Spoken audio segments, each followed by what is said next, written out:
ஒரு ஜாதகத்தில் வந்து சூரியன் சனியோட சேர்க்கை இருக்கு, அதனுடைய சம்பந்தம் ஒன்று தொடர்புனா அந்த தந்தை வந்து பிள்ளையை குடும்பப்படுத்துவார். அந்த கிரகத்தோட எஃபெக்ட் இங்கே அப்படியே காமிக்கும். வந்து ஒரு குழந்தைய பேத்துட்ட அதை வளர்க்க வேண்டியது உன் கடன், அதை வளர்த்து ஆளாக்க வேண்டியது உன் கடன். அதை வந்து நீ சரியா செய்யணும். அதை நீ என்னைக்கு சரியா செய்யலையோ அடுத்த ஜென்மத்துல நீயே அந்த பிள்ளையா பிறந்து அந்த பிள்ளை உனக்கு பெற்றோரா பிறந்து உன்னை பழிவாங்கும். இன்னைக்கு நிறைய பேர் வந்து தான் பிள்ளைங்க வந்து தன்னை கொடுமைப்படுத்துறாங்க அப்படின்றதுக்கு என்ன காரணமா இருக்கு? நீ அதை முன்னாடி செஞ்ச, இன்னைக்கு அவன் அதை திரும்பி செய்யறான், அவ்வளவுதான். வினை விதைத்தவன் வினை அறுப்பான். இவங்க வினையை விதைச்சிடறாங்க, அவன் அறுத்துறான். நீங்க ஹிட்லர் வந்து ஜாதகத்தை எடுத்து பாக்க 9ஆம் அதிபதி 8ல போயிருக்கு. அவங்க அப்பா வந்து அவனை எப்ப பார்த்தாலும் அடிச்சுட்டே இருப்பான். உலகத்தையே கொடுமைப்படுத்துறேன். அவன் கடைசி வரைக்கும் அந்த கருணைன்ற ஒரு விஷயம் வந்து அவருக்கு இல்லாம போயிடுச்சு. ஒழுக்க நெறிகள் எல்லாம் மீறி நம்ம ஒரு உயிரை கொல்றது தவறே கிடையாது. ஆனா ஒரு உயிரோடு துன்புறுத்துக்க அதுதான் பெரிய தவறு. தி டிவைன் தமிழ் நேயர்களுக்கு வணக்கம். நான் விஜய் சுதன். இன்னைக்கு நம்ம கூட இருக்கிறது யாருன்னு பாத்தீங்கன்னா விஞ்ஞான ஜோதிடர் ஆம்பூர் வேல்முருகன் அவர்கள் தான் இன்னைக்கு நம்ம கூட இருக்காங்க. வணக்கம் சார். வணக்கம் சார். இப்ப ஒரு சில சினிமாலாம் பார்க்கும்போது நம்ம வாழ்க்கையில இது நடந்திருக்கே அப்படிங்கிற சினிமாக்கள் தான். சந்தோஷ் சுப்பிரமணியமா இருக்கட்டும், எம்டன் மகனா இருக்கட்டும், இது மாதிரி நிறைய அப்பா மகன் உறவுகள் சார்ந்த திரைப்படங்கள்லாம் காலப்போக்கில் பார்க்கும்போது ஸ்ட்ரிக்டான ஃபாதர்ஸா இருக்கலாம், ரொம்ப கேரிங்கான ஃபாதர்ஸா இருக்கலாம். அந்த அப்பா மகனுக்குள்ள ஒரு வயசுக்கு வந்ததுக்கப்புறம் என்னதான் ஸ்ட்ரிக்டா இருந்தாலும் அந்த பையனுக்கு மெச்சூர் ஆனதுக்கப்புறம் பயங்கர சண்டை வர ஆரம்பிச்சிடும். இந்த மாதிரியான சண்டைகள் பொதுவா எதனால வருது? இதோட விளைவுகள் எப்படி இருக்கும்? எந்த கிரகம் இது மாதிரிலாம் பண்ணுது சார்?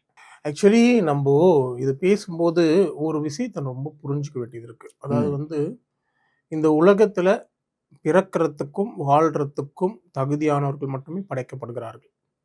புரியுதா இல்லைங்களா? ஸோ ஒவ்வொரு உயிரும் ஒரு தந்தைன்ற ஒரு உறவு, தாயின்ற ஒரு உறவு, அதுக்கப்புறம் ஒரு பிள்ளை, அதுக்கப்புறம் அவன் வளர்ந்து இவங்களுக்கு முதுமையடையும், அவனுக்கு குழந்தை, ஓகேங்களா, அவனுக்கு ஒரு உறவு. இது மாதிரி தான் பல மில்லியன் ஆண்டுகளாக நடந்துட்டு இருக்கு. ஸோ இப்படி இருக்கும்போது நம்ம நடக்கிற எல்லா விஷயத்தையும் கண்ட்ரோல் பண்றது பிளானட்ஸ். அது வந்து நம்ம ஜாதகத்தை பார்க்கும்போது ஒருத்தர் லைஃப்ல என்ன மாதிரி நடக்குது, இல்ல உலகியல் ஜோதிடத்துல பார்க்கும்போது உலகியல் ஜோதிடம் இந்த டைம்ல உங்களுக்கு என்ன நடக்குது. இப்போ வந்து சனி வந்து மீனத்துல இருக்கு. மீனன்றது திருப்பரங்குன்றதை குறிக்கும். இப்போ வந்து மீனத்துல கோயில்ல பிரச்சனை நடந்துருக்கு. ஸோ அந்த மாதிரி பிளானட்ஸ் இல்லாம இந்த உலகத்துல ஒண்ணுமே நடக்கிறது இல்லை. ஆனா எல்லாமே நம்ம பிளானட்ஸ் வழிபடியே விடக்கூடாது அப்படின்றதுதான் தத்துவங்களும் தர்மங்களும் அதெல்லாம் படைக்கப்பட்டது, எழுதப்பட்டது. அதாவது வந்து ஒரு தாய்க்குரிய தர்மம் என்ன, ஒரு தந்தைக்குரிய தர்மம் என்ன, ஒரு பிள்ளைக்குரிய தர்மம் என்ன, அவன் என்ன விஷயத்த பண்ண, அவனுடைய செயல், அவன் என்ன செய்யணும். அதாவது வந்து ஒரு குழந்தை பிறக்குது அப்படின்னா அந்த குழந்தை பிறக்கலைன்னா அவங்க வந்து மலடின்னு அப்படின்னு சொல்லுவாங்க. ஆனா அந்த குழந்தை பிறந்துட்டா அது குடும்பமே மகிழ்ச்சி ஆகுது, எல்லோருமே சந்தோஷமா இருக்காங்க. அப்படின்னும் போது அந்த குழந்தைய வளர்த்து அதுக்கு தேவையான அறிவை கொடுத்து அவனை தூக்கி விடுறதுக்கு அவனையும் இவங்களுக்கு பின்னாடி இந்த உலகத்துல வாழ்றதுக்கு தகுதியானவனா மாற்றி அவன் வந்து நல்லா இருக்கணும் அப்படின்றதுக்காக தான் அவன் அந்த சந்ததி தொடரணும் அப்படின்றதுக்காக தான் பெற்றோர் அப்படின்ற ஒரு கான்செப்டே இருக்கு. தாய் தந்தை அப்படின்ற இல்லைன்னா நம்ம சாதாரணமா மற்ற விலங்குகள் மாதிரி இப்போ நாய் குட்டி போடுது, அதுக்கப்புறம் அது வளர்ந்த உடனே பால், அதுக்கு இருக்கிற வரைக்கும் அந்த தாய் பால் கொடுக்குது, அது கடைசி வரைக்கும் தந்தை யாருன்னே தெரியாது. கரெக்டா இல்லையா? ஆமா. அதுக்கப்புறம் ஒரு குறிப்பிட்ட வயசு வந்த உடனே அதுக்கு நல்லா வெளியே போக ஆரம்பிச்ச உடனே அந்த தாய் அதை விட்டு பிரிஞ்சிடுது. அந்த உறவுன்றது அங்க பேணி காக்கப்படுறது இல்லை. ஆனா சமூக விலங்குகள் சில இருக்கு. இப்ப குரங்கு, யானை, இதெல்லாம் பாத்தீங்கன்னா அந்த கூட்டம் எப்பயுமே ஒரே, அந்த கூட்டத்துல அந்த தாத்தா பாட்டி உறவுல இருந்து பேரம்பேத்தி உறவு எல்லாமே அந்த கூட்டத்திலேயே இருக்கும். அது பிரிஞ்சு போறது இல்லை. எப்போ இந்த யானை கூட்டம், அந்த குரங்கு கூட்டம், இந்த மாதிரி கூட்டமா வாழ்ற சிங்கம், ஓகேங்களா, இதெல்லாம் வந்து கூட்டமா வாழ்ற விலங்குகள். அதெல்லாம் வந்து அந்த கடைசி வரைக்கும் அந்த உறவுகள் வந்து தொடர்ந்துட்டே இருக்கும். அதுங்களுக்கு ஒரு பிரச்சனைனா அதுங்களை ஒன்னோட ஒண்ணு பார்த்துக்கும். ஓகேங்களா. இப்போ வந்து யானை ஒரு கூட்டமா போகுது, ஒரு யானை கீழே விழுந்தா எல்லா யானையும் அந்த தூக்க தான் முயற்சி பண்ணும். ஸோ அந்த மாதிரி இதெல்லாம் வந்து ஒரு கூட்டமா வாழ்ற விலங்கு. அந்த மாதிரி அதுல இருந்து பரிணமிச்சு ஒரு குறிப்பிட்ட, அதாவது வந்து அந்த ஆதி காலத்துல என்ன பண்ணா ஒரு ஆற்று சமூக இது சிந்து சமவெளினா அந்த மாதிரி ஒரு ஆற்று, நீர் எங்க இருக்கோ அது பக்கத்துல மனிதன் இருக்கிறான், அங்க வந்து ஒரு கூட்டமா வாழ்றாங்க. அது கூட்டமா வளர அந்த சமூகம் வந்து அப்படியே வளர்ந்துட்டு போயிட்டு இருக்கு. ஸோ அந்த மாதிரி மனிதன்றதை வந்து ஒரு சமூக விலங்கு அப்படின்ற கணக்கு மட்டும் தான் நம்ம எடுக்கணும். அப்படி எடுக்கும்போது ஒரு தாய் தந்தை ஒரு பிள்ளையை பெற்றுட்டாங்கன்னா கிரகங்கள் 1000 செஞ்சாலும் அவங்களுடைய தர்மப்படி அவங்க வளர்க்கணும், அவங்க தர்மத்தை அவங்க காப்பாற்றணும் அப்படின்றத உலகத்துல எது வேணா நடக்கலாம், எப்ப வேணா. புரியுதா இல்லைங்களா? அப்படின்றதுக்காக தான் அவங்களுக்கான நீதி. இப்போ ஒரு தாயின் ஒரு தந்தைனா நீதி, அவங்க வந்து தாயின்றவங்க வீட்டை பார்த்துக்கணும், பிள்ளைகளை வளர்க்கணும், தந்தைன்றது அதுக்கான பொருளை ஈட்டணும். புரியுதா இல்லைங்களா? தந்தைன்றது ஜோதிடத்துல என்ன சொல்லியிருக்காங்க அப்படின்னா 9ஆம் பாவம் தந்தை, 9ஆம் பாவம்ன்றது குரு. புரியுதுங்களா? 9ஆம் பாவம்ன்றது அறிவு, ஞானம், இது எல்லாத்தையும் குறிக்கிறது 9ஆம் பாவம். அப்ப என்ன சொல்லுது அப்படி ஜோதிடம் என்ன சொல்லுதுன்னா 9ஆம் பாவம் அப்படின்னும் பொழுது தந்தை வந்து அவங்களுக்கு தேவையான அறிவை கொடுக்கணும். ஒரு குழந்தையை வளர்க்கறதுக்கு தேவையான அறிவை கொடுக்கணும். அது இந்த உலகத்துல எப்படி ஹேண்டில் பண்ணணும், இந்த உலகத்துல எப்படி வாழணும், அதுக்கு என்ன தேவை, அதை எப்படி தன்னை தகுதியாக்கிக்கணும் அப்படின்ற அறிவை கொடுக்கணுன்றதுதான் 9ஆம் பாவம். தாயின்றது சுகத்தை கொடுக்கணும். அந்த குழந்தைக்கு வந்து கஷ்டத்தை கொடுக்காம அந்த குழந்தை சின்ன வயசுல இருந்து நல்லபடியா வளர்றதுக்கு தேவையான ஒரு குழந்தைக்கு இப்ப வந்து மற்ற கிரகங்கள்லாம் இப்ப வந்து இப்போ ஒரு மாடு கண்ணு குட்டி போடுதுன்னு வச்சுங்களேன், அது அப்பயே எழுந்து நடந்துடும். கரெக்டா இல்லைங்களா? ஆமா. மற்ற விலங்குகளும் அந்த மாதிரிதான், எதுவுமே வந்து ஒரு காலம் எடுத்துக்காது. எல்லாம் ஒரு குறிப்பிட்ட காலம், அதிகபட்சமே கிடையாது. இப்போ கோழி குஞ்சு போயிருக்குன்னா கூட அது குறிப்பிட்ட காலம், அதுக்கப்புறம் அது விட்டுரும். ஆனா ஒரு குழந்தை மனித இதுல மட்டும்தான் ஒரு குறைஞ்சது உங்களுக்கு ஒரு 5 வயசு வரைக்குமாவது அதுக்கு தேவையான ஃபீட் நம்ம தான் கொடுக்க வேண்டியிருக்கும். அதுவே எடுத்து சாப்பிடாது. புரியுதா இல்லைங்களா? ஓகே. ஸோ அதுக்கப்புறம் தான் அது வளர்ச்சியாக ஒரு 18 வயசு வரைக்குமாவது அதனுடைய அறிவுத்திறன் வந்து முழுமையா, அது வந்து ஒரு ஜென்ரல் தான். 18 வயசுக்கு அப்புறம் எல்லாருக்குமே அறிவு வந்துடுதா? கண்டிப்பா கிடையாது. 45-50 வயசாகி அறிவு இல்லாதவங்க எல்லாம் இருக்கிறாங்க. கரெக்டா இல்லையா? கண்டிப்பா. ஸோ அதனால வந்து இந்த 9ஆம் பாவம்ன்றது வந்து இந்த அறிவை, ஞானத்தை, ஒழுக்கத்தை இதெல்லாம் போதிக்கிறது 9ஆம் பாவம். அந்த குழந்தை நல்லபடியா வளரணும் அப்படின்றது வந்து 4ஆம் பாவம். ஸோ இந்த 4ஆம் பாவம் 9ஆம் பாவம் பலம் பெற்றிருக்கிறதும் அதுக்கான காரக கிரகங்கள்னு சொல்லுவோம். சந்திரன் வந்து தாய் காரகன், சூரியன் வந்து தந்தை காரகன். ஸோ இந்த கிரகங்கள் பலமா இருக்கிறதும் அவங்களுக்கு ஒரு குழந்தை வந்து நல்லபடியா வளர்றதுக்கு தேவையான விஷயங்கள். ஆனா ஒண்ணு நல்லா ஞாபகம் வச்சுக்கணும், எல்லாமே கிரகங்கள் படிதான் நடக்கும் அப்படின்னு சொல்லிட்டு நம்ம அந்த குழந்தைகளை வளர விடுறதுக்கு கைவிடாம இருக்கிறதுக்கும் அவங்களுக்கு துன்புறுத்தாம இருக்கிறதும் அவங்களோட நல்லபடியா வளர்றதுக்கும் தான் தர்மங்களும் நீதிகளும். நிறைய பேர் சொல்லுவாங்க இந்த விஷயங்கள் வந்து நீங்க சில கோட்பாடுகள் நம்ம இந்து சமுதாயத்துல சில கோட்பாடுகள் இருக்கும். அதாவது வந்து இவங்க வந்து இந்த கடனை வந்து கண்டிப்பா இது வந்து பிதுர் கடன், இது வந்து மாதுர் கடன், அந்த மாதிரி இந்த கடன் இவங்க வந்து இந்த விஷயத்தை செஞ்சே ஆகணும், அப்படி வந்து ஃபாலோ பண்ணணும். அப்படி ஃபாலோ பண்ணா மட்டும்தான் நீ கிரகங்களால பிரச்சனை வந்தாலும் அதை தாண்டி அந்த குழந்தைய நல்லபடியா வளர்க்க முடியும். புரியுதா இல்லைங்களா? ஏன் அப்படின்னா நல்லா ஞாபகம் வச்சுக்கணுங்க, நீங்க இன்னைக்கு ஒரு வினையை செஞ்சீங்கன்னா அது பிற்காலத்துல அது உங்களுக்கு திரும்பி வந்துடும். இப்ப இந்த ஜென்மங்கள் பல ஜென்மங்கள் ஏன் தொடருது அப்படின்னா, நீ உன் அதாவது வந்து பெற்றது கடன். ஓகேவா? நீ பிள்ளை பெத்துக்கிறது சந்தோஷமான விஷயம்லாம் இல்லை. அது வந்து உன்னுடைய உயிர் வந்து இந்த பூமியில வருது, அது வந்து ஒரு கடன். அது நீ பெற்ற அதை வந்து ஒரு குழந்தைய பெற்றுட்ட, அதை வளர்க்க வேண்டியது உன் கடன், அதை வளர்த்து ஆளாக்க வேண்டியது உன் கடன். அதை வந்து நீ சரியா செய்யணும். அதை நீ என்னைக்கு சரியா செய்யலையோ அடுத்த ஜென்மத்துல நீயே அந்த பிள்ளையா பிறந்து அந்த பிள்ளை உனக்கு பெற்றோரா பிறந்து உன்னை பழி வாங்கும். இதோட விளைவுதான் எல்லாம் கர்மா தான். புரியுதா இல்லைங்களா? இங்க வந்து உன்னை தாயிற் சிறந்த கோவில் இல்லை, தந்தை சொல்மிக்க மந்திரம் இல்லைன்றது வந்து ஒரு குறிப்பிட்ட அளவு தான். எல்லாமே எல்லா தத்துவங்களும் எப்பொழுதுமே சரியா இருக்கும் அப்படின்னு சொல்ல முடியாது. கரெக்டா இல்லையா? கண்டிப்பா. ஏன் அப்படின்னா, நீ தாயிற் சேர்ந்து உன்னுடைய அறிவில்லாத ஒரு தனத்தால தான் ஒரு கெட்ட வாரத்தில் ஒரு திட்டுற தந்தை, பிள்ளைகளை கொடுமைப்படுத்துற தந்தை, பிள்ளைகளை என்ன சொல்றது, பிள்ளைகளை தன்னுடைய சுயநலத்துக்காக பயன்படுத்திக் கொள்கிறது. சில நேரத்துல ஒரு அப்பாவே பெண்ணை பாலியல் தொந்தரவு கொடுத்த விஷயம்லாம் நடக்குது, செய்திகள் பாக்குறோமே. அப்ப அங்கெல்லாம் தாயிற் சிறந்த கோயிலை தந்தை சொல்மிக்க மந்திரம் இல்லை அப்படின்ற ஒரு அம்மா வந்து குழந்தைக்கு வந்து விஷம் கொடுக்கறது, ஓகேவா, வேறு ஒரு உறவுக்காக போறது, இதெல்லாம் நடந்திருக்கு. அங்க வந்து தாயிற் சிறந்த கோயில் இல்லை, தந்தை சொல்மிக்க மந்திரம், இதெல்லாம் ஒத்து வருமா? வராது. ஸோ எப்பயுமே எந்த தத்துவங்களா இருந்தாலும் நம்மளுடைய இயல்பு வாழ்க்கைக்கு எது உகந்ததோ அதை அந்த நேரத்துக்கு மட்டும்தான் நம்ம எடுத்துக்க முடியும். சரி, ஓகேங்களா? இப்போ ஒரு குழந்தை எடுத்துக்கிட்டோம்னா அந்த குழந்தையை பேணி பாதுகாத்து வளர்க்கறது பெற்றோருடைய கடமை. அந்த கடமையில இருந்து அவங்க தவறும் பொழுது அது அடுத்த ஜென்மமா மாறும். அடுத்த ஜென்மத்தில் அந்த குழந்தை இவங்களை பழிவாங்கும். ஓகேங்களா? ஸோ இந்த ஜென்மத்திலே நீங்க எப்பயுமே ஒரு குழந்தை சின்ன வயசுல இருந்து நீ கொடுமைப்படுத்தி பிரச்சனை பண்ணியே வளர்க்கும் பொழுது அது நடக்குது நிறைய. இப்போ எத்தனையோ ஜாதகங்களை நாங்க பார்க்கிறோம்.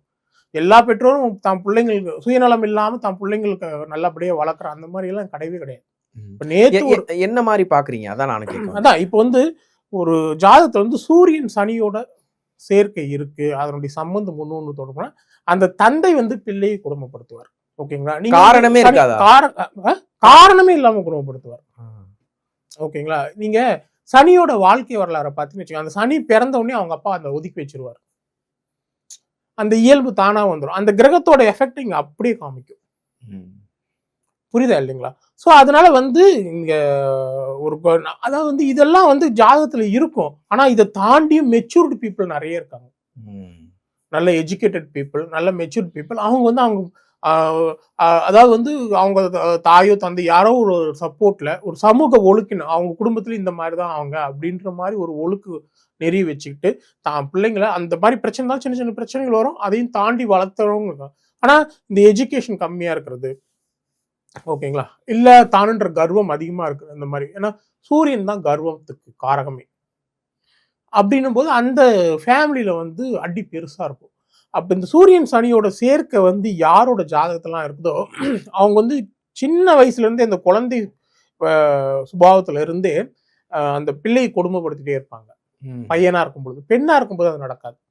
ஒருத்தருடைய ஆணோட ஜாதகத்துல சூரியன் சனி சேர்க்கை இருக்குது, அந்த குழந்தையோட ஜாதகத்துல இருக்கு அப்படின்னா அந்த குழந்தை சின்ன வயசுல இருந்தே கொடுமைப்படுத்திட்டே வளர்ப்பாங்க. அதுக்கு ஒரு காரணமே இருக்காது. என்ன எத்தனையோ நான் ஜாதகத்தை பார்த்திருக்கேன். ஒரு ஒரு ஜாதகம், ஒரு அப்பா அம்மா வராங்க, ஒரு ஃபேமிலி, அவங்க அப்பா அம்மா பையன் பொண்ணு.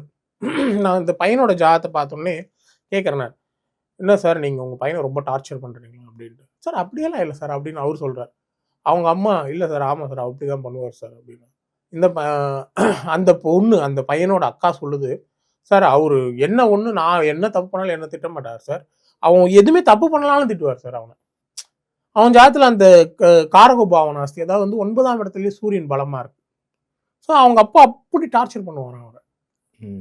ஸோ நம்ம இந்த விஷயத்த நம்ம இதெல்லாம் தெரிஞ்சுக்கிறது எதுக்கு அப்படின்னா, நம்ம ஏன் ஜோசியம் பார்க்குறோம், நமக்கு ஒரு பிரச்சனை வருது, இந்த நேரத்தில் கொஞ்சம் கவனமா இருங்க சார், ஓகேங்களா, இந்த நேரம் உங்களுக்கு நல்லா இருக்கு, இந்த நேரத்துல ஒரு பிசினஸ் மேன் வராருன்னா அவருக்கு சார் இந்த டைம்ல இங்க தொழில் தொடங்க வேண்டாம், டைம் சரியில்லை, இந்த காலம் தாண்டிட்டு இந்த காலத்துல பண்ணுங்க அது சூப்பரா இருக்கும், இல்ல இந்த மாதிரி தொழில் பண்ணுங்க சூப்பரா இருக்கும், அப்படியெல்லாம் அட்வைஸ் பண்ணும்போது ஒரு தாய் தந்தை ஒரு குழந்தையை வளர்க்கறதுக்கு ஏன் அட்வைஸ் பண்ணக்கூடாது?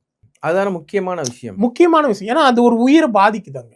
இல்ல அதுதானே அவங்களுக்கு ரிஃப்ளெக்ட் ஆகும். ஆமா, நீ என்ன எப்படி பாத்துக்கிட்டியோ அப்படிதானே நான் உன்னை பண்ணுவேங்கிற ஒரு மனநிலை வந்துருச்சுன்னா அது தப்பா போயிடும்ல. இல்ல அது ஒரு குறிப்பிட்ட இன்னைக்கு நிறைய பேர் தான் பிள்ளைங்க தன்னை கொடுமைப்படுத்துறாங்க அப்படின்றதுக்கு என்ன காரணமா இருக்கு? நீ அதை முன்னாடி செஞ்ச, இன்னைக்கு அவன் அதை திரும்ப செய்யறான், அவ்வளவுதான். அவன் வாழ்க்கையில் நீ ஏதோ ஒரு வகையில முன்னேற்றத்தை தடுத்திருப்ப, அவன் முயற்சிகளை வீணாக்கியிருப்ப, அவனை கொடுமைப்படுத்திருப்ப, அவனை அசிங்கப்படுத்திருப்ப, அவனோ நீங்க சில பேர் என்ன பண்றாங்கன்னா அவமானப்படுத்தினாதான் தான் புள்ள பெரிய ஆளா. அவனுக்கு என்ன தேவையோ, அதாவது ஒரு குறிப்பிட்ட வயசுல ஒருத்தனுக்கு என்ன தேவையோ அதை நீ கொடுத்தாதான் அதுதான் தகப்பனுடைய வேலை. இப்பனா இவங்க செய்யறதெல்லாம் வினை விதைத்தவன் வினை அறுப்பான். இவங்க வினையை விதைச்சிடறாங்க, அவன் அறுக்கிறான். அது இந்த ஜென்மத்திலே பழி வாங்குறாங்க, இல்ல அடுத்த ஜென்மம் திரும்பி தொடரும் எப்படி இருந்தாலும். இப்போ நீங்க ஹிட்லர் ஜாதகத்தை எடுத்து பாக்குறேன். ஹிட்லரோட ஜாதகத்தை எடுத்து பார்த்தீங்கன்னா 9ஆம் அதிபதி 8ல போயிருக்கு. இந்த சூரியன் சனி சேர்க்க அந்த விஷயமும் இருக்குது. அவங்க அப்பா அவனை எப்ப பார்த்தாலும் அடிச்சுட்டே இருப்பான். உலகத்தையே கொடுமைப்படுத்துறேன். ஜெர்மனிங்கிற ஒரு நாட்டையே சொல்றேன். ஆனா அவங்க அப்பா இறந்துட்டார். குறிப்பிட்ட அவன் வளர்றதுக்கு முன்னாடி அவங்க குறிப்பிட்ட ஏஜ்லயே ஒரு வளர்ச்சி அடையணும். அதுக்கப்புறம் அவங்க அம்மாவும் இறந்துடுறாங்க. அந்த வழிகள் என்ன, அந்த ஹிட்லரோட ஜாதகத்துல என்ன பண்ணுது அப்படின்னா, அவன் அந்த சூரியன் சனியோட சேர்க்கை அந்த ஜாதகத்தை என்ன பண்ணுது, அந்த 9ஆம் பாவம் 8ல போய் உட்காந்து ஜாதகம் என்ன பண்ணுதுன்னா, அவன் அப்படியே ஒரு கொடுங்கோலனா மாத்துது. அவன் கடைசி வரைக்கும் அந்த கருணைன்ற ஒரு விஷயம் அவருக்கு இல்லாம போயிடுச்சு இல்லையா? அவரை மாதிரி உலகத்தையே வென்றவன் இல்ல, புரியுதா இல்லையா? ரஷ்யாவை மட்டும் தான் பிடிக்கல, ரஷ்யா முடிச்சிருந்தா உலகத்தை பிடிச்ச மாதிரி கணக்காய் போயிடும். கரெக்டா இல்லையா? ஆனா ரஷ்யா ஸ்டாலின் வந்து அவர் இது பண்ணிட்டார். ஆனா அந்த ஜாதகத்துல அந்த நிலையே வந்தது அவனுக்கு. இப்ப இதையுமே கிரகங்கள் கால்குலேட் பண்ணுமா என்ன? இப்போ ஒருத்தனுக்கு இப்படி நடந்துகிட்டே இருக்கு, இவன் இப்படி மாறுறதுக்கான வாய்ப்புகளை நம்ம கொடுப்போங்கிறது இருக்கு. அதாவது வந்து ஒண்ணு நல்லா ஞாபகம் வச்சுக்கோங்க, ம். இந்த உலகத்துல வந்து நீ இதை கண்டுபிடிப்ப அதை கண்டுபிடிக்கணும், கடவுள் யாரையும் படைக்கல. ம். உனக்கு ஒரு மனித இனம் உருவாகுது, அவனுடைய அறிவால அது அதனுடைய திறனை வெளிப்படுத்திட்டு பரிணாம வளர்ச்சி அடையுது. ஓகேங்களா? அந்த பரிணாம வளர்ச்சி அடையும் பொழுது உனக்குன்னு ஒரு கட்டுப்பாடு ஒழுக்கத்தை இந்த வேதங்களும் சாஸ்திரங்களும் நியமிக்குது. ஓகேங்களா? ஒரு தந்தை அப்படின்னா இப்போ வந்து இந்த வயசுக்கு வர்றது, இதுக்கெல்லாம் ஒரு பொண்ணு வயசுக்கு வருது, அதுக்கு ஒரு சடங்கு இருக்கு. ஒரு குழந்தை பிறக்குது, அதுக்கு ஒரு சடங்கு இருக்கு. ஓகேங்களா? ஒருத்தர் இறந்துடுறாங்க, அதுக்கு ஒரு ஈம சடங்கு ஒன்று இருக்கு. புரியுதா இல்லையா? இப்படி எல்லாம் நம்ம ஒரு ஒழுக்க நெறிகளை கட்டுப்பாடுகளை வச்சு அந்த குழந்தைய வளர்க்குறோம். ஒரு மனிதன், அதாவது மனிதன் வாழ்வதற்கு அவனுக்குன்னு ஒரு எல்லைகளை வகுத்து கொண்டு அதை வளர்க்குறோம். அப்படின்னும் போது நம்ம ஒரு ஒழுக்க நெறிகள் எல்லாம் மீறி நம்ம ஒரு உயிரை அதாவது வந்து எப்பயுமே ஒரு உயிரை கொல்றது தவறே கிடையாது. ஒரு உயிரை கொல்றது தப்பு இல்லை. ஆனா ஒரு உயிரோடு துன்புறுத்துறியா, அதுதான் பெரிய தப்பு. அப்ப நீ குழந்தைய வளரும் போது, ஏன்னா அந்த குழந்தைக்கு அறிவே வளரல, அதை போயிட்டு நீ துன்புறுத்திட்டு இருக்கும் பொழுது நீ தான் அந்த அறிவு கொடுக்க வேண்டியது. 9ஆம் பாவம்ன்றது அறிவு, ஞானம், தந்தையோட உபதேசம், குரு உபதேசம், இதெல்லாம் சொல்லுவோம். ஓகேங்களா? அப்ப நீ அந்த குழந்தைய வந்து அந்த வயசுல நீ வளர்க்கறத விட்டுட்டு அதை போயிட்டு கொடுமைப்படுத்திட்டு இருக்கும் பொழுது, அது போய் பிரச்சனை பண்ணிட்டு இருக்கும்போது அது உன்னோட லைஃப்ல பின்னாடி ரிஃப்ளெக்ட் ஆகும், அடுத்த ஜென்மத்திலயும் ரிஃப்ளெக்ட் ஆகும். அதே மாதிரி இன்னொரு விஷயம் என்ன பார்த்தீங்கன்னா, இப்போ வந்து ஒரு சில அம்மா அப்பாக்கள் நல்லா தான் வளர்க்குறாங்க, நல்ல சொத்து சேர்த்து வச்சிருக்காங்க. ஆனா பல பசங்க அவங்கள முதியோர் இல்லத்துல போய் விடுறாங்களே, இதுவும் சரியான ஒரு விஷயம் கிடையாதுல்ல? அதுக்கான விஷயங்கள், அதாவது வந்து அதாவது வந்து தர்மத்தையும் நீதியையும், அதுவும் கருணையற்ற தன்மை தானே. ஆமா, தர்மத்தையும் நீதியையும் நீ சரியாக பயன்படுத்தி சரியாக கடைபிடித்து ஒரு குழந்தையை நீ வளர்க்கும் பொழுது அந்த குழந்தை அதை திருப்பி செஞ்சாகணும். அப்படி அந்த தர்மத்தையும் அந்த நீதியையும் அந்த அன்பையும் பாசத்தையும் அந்த குழந்தையோட அதுக்கான கர்மான அடுத்த ஜென்மத்துல அதுக்காக கொடுமையான பெற்றோர் அமைவாங்க. இது எந்த கிரகம் இந்த வேலையை செய்யுது? இந்த சூரியன் சனியோட காம்பினேஷன் வந்துட்டாலே சரிங்க. ஓகேங்களா? அவன் வந்து சின்ன வயசுல வளரும் போது அவங்க அப்பா அவரை கொடுமைப்படுத்துவார், அவன் பின்னாடி பழி வாங்குவான். சூரியன் சனி காம்பினேஷன் வந்தால் ஓகே, நீ அடுத்தவங்க முன்னாடி ஒரு பையன் அவன் உன்ன அடுத்தவங்க முன்னாடி அவமானப்படுத்துவான். ஸோ இந்த சூரியன் சனி காம்பினேஷனே இந்த பிரச்சனைகள்லாம், அதாவது வந்து கடைசி வரைக்குமே அவங்க நீங்க உண்மையாவே சூரியன் சனி காம்பினேஷன் இருக்கிற ஜாதகத்தை பார்த்தீங்கன்னு வச்சுக்கோங்களேன், அவங்க ஒரு குறிப்பிட்ட ஏஜ் வரைக்கும் அந்த தந்தை வந்து உயிரோடு இருக்கும் வரை அந்த பையனோட வாழ்க்கையில வளர்ச்சியும் இருக்காது, நிம்மதியும் இருக்காது. ஓகேங்களா? அதே நேரத்தில் அவங்களுக்குள்ள ஒரு நல்லுறவும் இருக்காது. இதுவும் ஒரு காரணம். இது குழந்தைங்களுக்கு அப்பா அம்மா பசங்க கைவிடுறது. ஸோ நான் என்ன சொல்ல வரேன் அப்படின்னா, இது எதுக்கு நம்ம டிஸ்கஸ் பண்றோம் அப்படின்னா, இந்த மாதிரி ஜாதகங்கள்லாம் இருக்கும் பொழுது எல்லாருக்குமே இருக்கு. ஆனா நம்ம அறிவு நம்ம தெளிவு அது வரும் பொழுது மட்டும்தான் அதை நம்ம சரி பண்ணிக்க முடியும். அதுக்கான குறிப்பிட்ட பரிகாரங்கள் இருக்கு. அந்த பரிகாரங்கள்லாம் பண்ணும் பொழுது அது நிவர்த்தி ஆகிறதுக்கான வாய்ப்புகளும் உண்டு. ஓகே, அது நிறைய பேருக்கும் நடந்திருக்கு. ஓகே, இப்ப பார்த்துக்கிட்டு இருக்க நிறைய பேருக்கு வந்து இது தெரியாம கூட இருக்கலாம். அவங்களுக்கு நீங்க எளிமையான ஒரு பரிகாரம் சொல்லலாம், இல்ல இந்த தெய்வத்தை பிடிச்சிங்க, நீங்க செஞ்ச தப்பையும் அது தெய்வம் மன்னிச்சிரும், இனிமேலாச்சும் ஒழுங்கா இருங்க அப்படிங்கிறதுக்கு கேட்கலாம். அதாவது வந்து இப்போ இந்த பெற்றோரால் அப்பாவுக்கும் பிள்ளைக்கும் வர பிரச்சனை பெரிய பிரச்சனை முதல்ல. ஸோ இந்த பிரச்சனைக்கு வந்து மேக்சிமம் சூரியன் சனியோட காம்பினேஷன் தான். அப்போ நம்ம என்ன பண்ணணும் அப்படின்னா, அந்த மாதிரி குழந்தை பிறக்குது, அந்த மாதிரி ஒரு ஜாதகம் இருக்கு அப்படின்னா அவங்க வந்து முனீஸ்வரனை வழிபட ஆரம்பிச்சிடணும் அந்த வயசுல இருந்தே, குழந்தை பிறந்த உடனே. இல்லை எப்போ நமக்கு அந்த விஷயம் தெரியாம இருந்து எப்போ தெரியுதோ அப்ப இருந்தே முனீஸ்வரனை வழிபட ஆரம்பிச்சிடணும். முனீஸ்வரனுக்கு வந்து இந்த ஆடு வெட்டுறது அது அந்த மாதிரி வேண்டிக்கணும். அந்த பையன் வந்து நல்லபடியா வளர்ந்து நல்லபடியா அப்பா பிள்ளைக்கும் பிரச்சனை இல்லாம அவன் நல்லபடியா சக்ஸஸ் ஆகணும். அப்படி ஆகுனா நமக்கு கடா வெட்டுற அந்த மாதிரி வேண்டிக்கிறது. இல்லை அவ்வளோ பெருசாக முடியாது அப்படின்ற பட்சத்தில் நார்மலாக இந்த மட்டன் குழம்பு அந்த மாதிரி எல்லாம், பிரியாணி இந்த மாதிரிலாம் செய்கிறோம் இல்லையா, அந்த மாதிரி ஒரு ஞாயிற்றுக்கிழமையில போயிட்டு நீங்கள் முனீஸ்வரனுக்கு வழிபடவே வழிபட்டு அதை சாப்பிட்டுட்டு வரவே இந்த தந்தை மகன் இருக்கிற உறவு வந்து சரியாயிடும். இன்னைக்கு ரொம்ப முக்கியமான ஒரு விஷயத்தை எடுத்து பேசியிருக்கீங்கன்னு நான் நினைக்கிறேன். ஏன்னா இந்த காலகட்டத்தில் குழந்தைய வளர்க்கறது அப்படிங்கிறது ஒரு டாஸ்க் மாதிரி ஆயிடுச்சு. ஆமாம், அந்த டாஸ்க்ல இவ்வளோ விஷயங்கள் இருக்கு. இப்போ அப்பா ஸ்ட்ரிக்டா இருக்கிறதா இருக்கலாம், அம்மா ஸ்ட்ரிக்டா இருக்கிறதா இருக்கலாம். இதற்கெல்லாம் காரணம் கிரகங்கள் தான். அந்த கிரகங்களை பக்குவமாக வச்சுக்கிட்டீங்கனாலும், உங்களோட தெளிவான அறிவால் அதை கையாண்டாலும் இதுல ஒரு சக்சஸ் கொடுக்க முடியும்னு ஒரு அற்புதமான ஒரு விஷயத்த சொல்லியிருக்கீங்க. இன்னும் ஒரு விஷயம் இருக்கு இதுல. என்ன விஷயம் அப்படின்னா, சொல்லுங்க. இப்போ வெறும் அப்பாவுக்கும் பிள்ளைக்கும் பிரச்சனை மட்டும் இந்த முனீஸ்வரர் வழிபாடு. அப்பா புள்ள அம்மாவாலையும் பிரச்சனை வருது, அந்த குழந்தை 2 பேராலே ரெண்டு பேராலையும் பிரச்சனை வருது அப்படின்ற பட்சத்துல அந்த முனீஸ்வரர் வழிபாட்டுல நம்ம ஒரு கோட்டரை வாங்கி வச்சு வழிபட்டு, அதை நீங்க ட்ரிங்க் பண்றவங்க பண்ணுங்க, பண்ணாதவங்க அங்க யாருக்காவது கொடுத்துடலாம். ஸோ இது பண்ணும் பொழுது நிச்சயமா அந்த குடும்பத்துல அந்த குழந்தை அப்பா குழந்தை அம்மா இவங்களுக்கு வரக்கூடிய இருக்கக்கூடிய அந்த பிரச்சனைகள் குறைஞ்சி ஒரு நல்ல டெவலப்மெண்ட் உருவாகும். இது கொஞ்சம் அதிகமா இருக்கும் பட்சத்துல ஒரு ஞாயிற்றுக்கிழமையும் இந்த விஷயத்தை தொடர்ச்சியா செஞ்சுட்டு வரும் பொழுது அந்த விஷயமே அவங்க லைஃப்ல இல்லாம 2 பேருமே ஒரு சுமூகமா இருக்கிறதுக்கும், அந்த பையன் அதாவது சூரியன் சனியோட சேர்க்கை இருந்துட்டாவே அந்த பையன் அவங்க அப்பா இறப்புக்கு அப்புறம் தான் முன்னேறுவான்றது கணக்கு. இருக்கிற வரைக்கும் எந்த ஒரு இருக்கிற வரைக்கும் வாழவே விட மாட்டாரு அவங்க அப்பாவனை. அப்படின்ற பட்சத்துல முதல்ல இருந்தே இது பண்ணிட்டு வரும் பொழுது அவனுக்கும் ஒரு growth இருந்துட்டே இருக்கும். ஓகேங்களா?